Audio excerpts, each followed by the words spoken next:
अस्सलाम वालेकुम friends, everyday science YouTube channel की एक नई एपिसोड में मैं आप लोगों को खुशामदीद कहता हूं।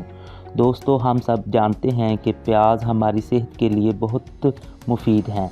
यही वजह है कि दुनिया के हर कोने में उगाए और इस्तेमाल किए जाते हैं।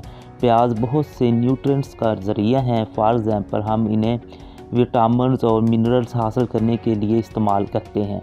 प्याज को इस्तेमाल करने के लिए हमें उन्हें काटना पड़ता है।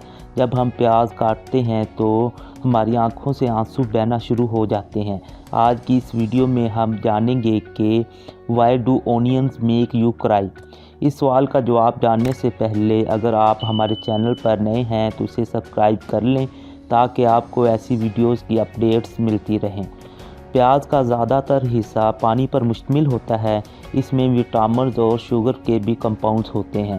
प्याज में कुछ ऐसे कंपाउंड्स भी होते हैं जिनमें सल्फ़र पाया जाता है। प्याज में प्रोपाइल सल्फोक्साइड पाया जाता है। जब हम प्याज को काटते हैं तो ये हवा में फैल जाता है। जब ये कंपाउंड हमारी आंखों के नज़दीक नमी से मिलता है तो ये एक केमिकल रिएक्शन के ज़रिए सल्फ्यूरिक एसिड बनाता है। सल्फ्यूरिक एसिड की स्ट्रॉन्ग स्मेल होती है और ये हमारी आंखों में जलन का बाइस भी बनता है। अगर हमें इस जलन को कम करना है तो हमें इसे आंखों से बाहर निकालना होगा। यही वजह है कि आंसू हमारी आंखों से बहना शुरू हो जाते हैं। ये आंसू सल्फ्यूरिक एसिड को बाहर निकालते हैं।